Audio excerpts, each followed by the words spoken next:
Take a break from what? From the everyday things to look at what we're really doing as Muslims.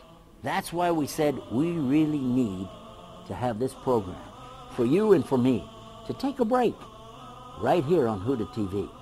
Stay with us because we've got a lot coming up on Take a Break.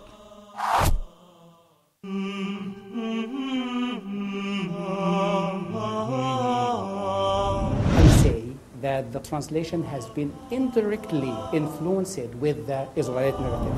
We haven't faced any problems in our preparations.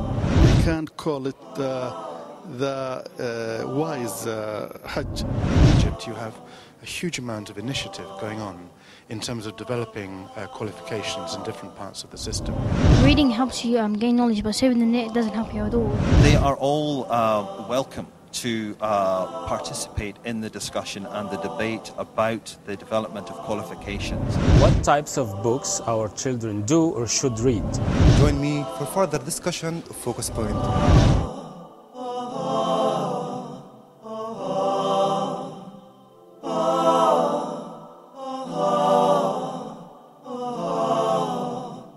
Huda, a light in every home.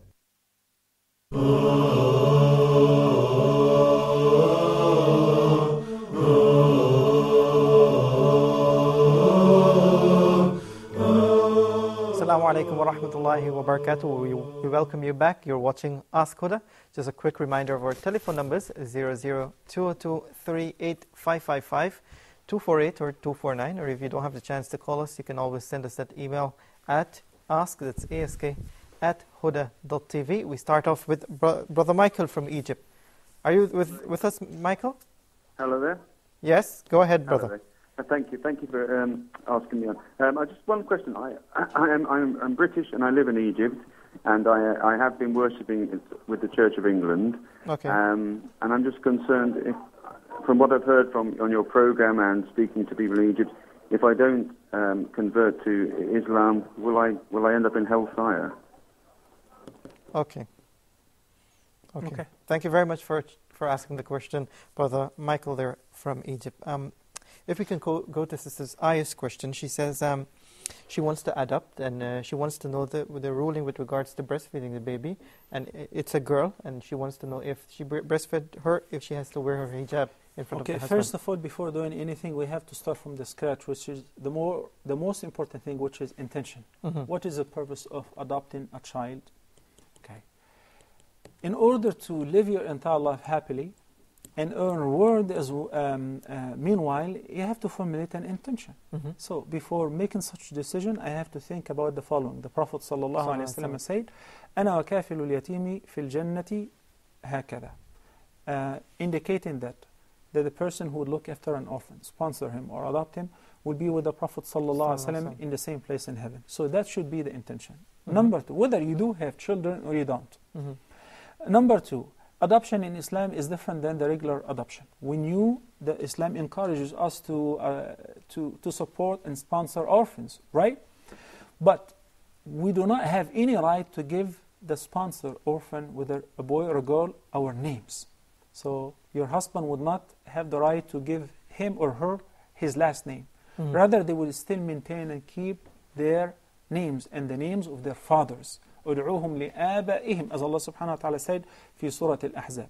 Number three, with regards to the future, this is a very good question Sister Aya is concerned about, which is that this person, since he is not my actual son or daughter, okay, I adopted them, I raised them up, but they are not my children from my line.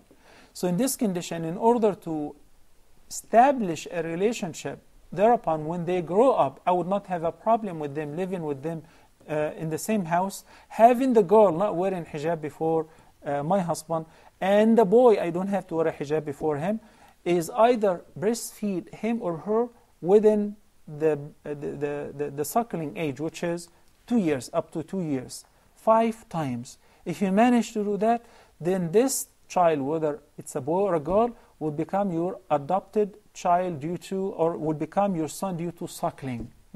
Okay? So it would only establish one thing, which is the relationship of mahramiyya. He will become your mahram. You can even travel with him. He can stay with you at home in the same place because he's a permanent mahram to you. And if it is a girl, she will become a permanent mahram to your husband, and so on.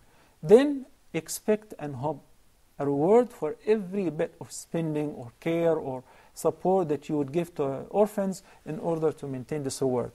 I know that there are plenty of phone calls, but I guess I really have to entertain Michael's question, who's Christian, who's living currently in Egypt, and he asked, from what he understood from our programs, that if you do not convert to Islam, that you will not go to heaven.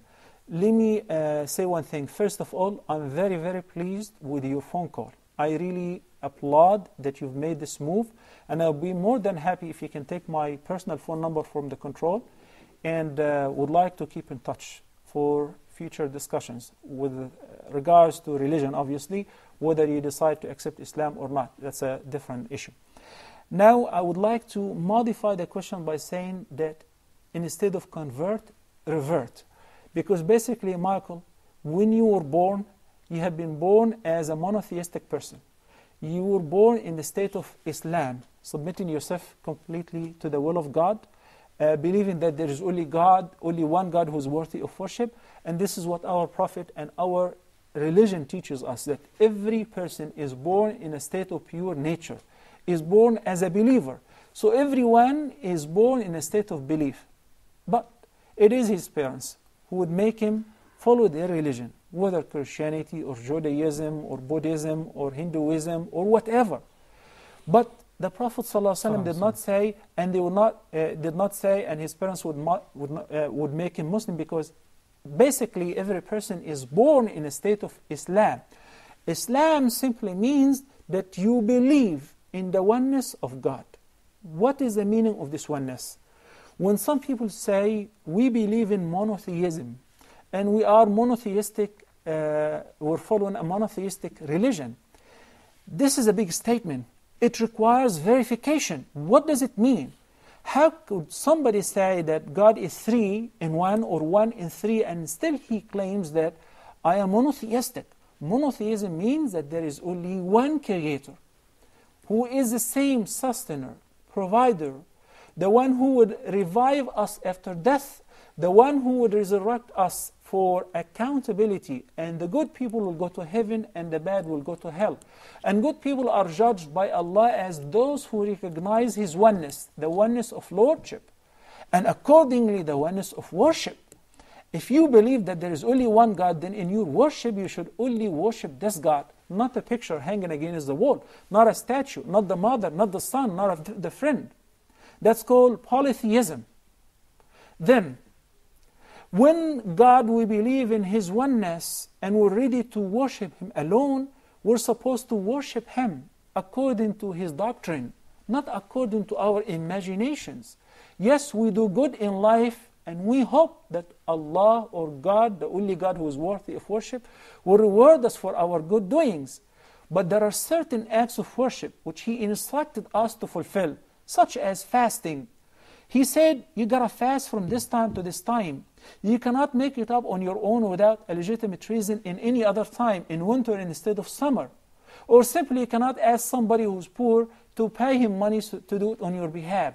So sticking to the teachings of God with regards to marriage, with regards to family life, with regards to food consumption, what do we eat? What do we drink? What do we abstain from? We find that God is the most merciful. He only laid down upon us very limited rules and regulations concerning prohibitions. Everything is lawful, but do not eat the dead. Do not drink wine. Do not have an illicit relationship with a woman who's not your wife. Beautiful teachings. The summary of the message of Prophet Muhammad, who was like Prophet Jesus and Moses and Abraham and every prophet that God have sent, was, he said, I have been sent exclusively to perfect good manners.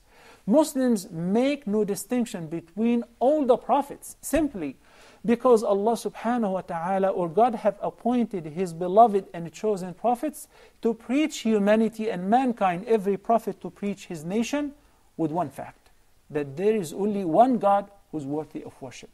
So if you comply with that, then you are a believer. And if you believe in Moses but you don't believe in Jesus, then you don't believe in God. God said that He has sent them all, and His word is true.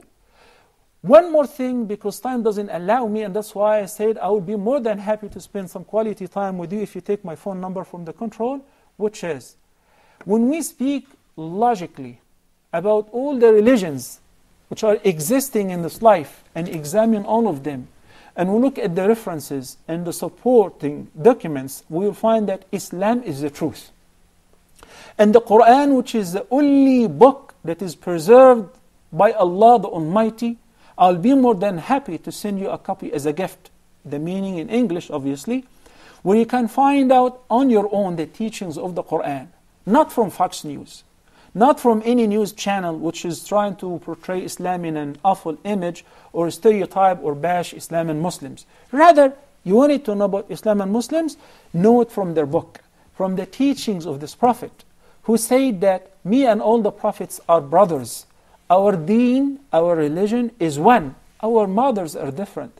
Their message was the same, which is worship Allah and fear Him alone. Worship Allah and keep your duty to Him.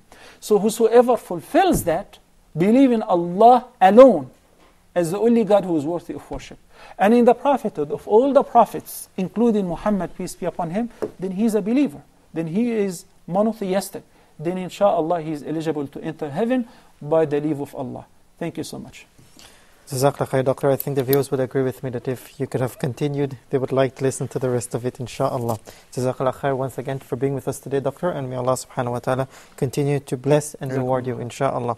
Just a quick reminder before we leave, if you still have a question, you can still ask it at ask@huda.tv, and for programs such as Ask Huda and Huda TV as a whole, you can always support us by sending the email at support@huda.tv. And don't forget, you can always visit our websites for updates and more, www.huda.tv. Until next time, I leave you with Assalamu alaikum wa rahmatullahi wa barakatuh. If my love is attached to thee, then from sins I will be free.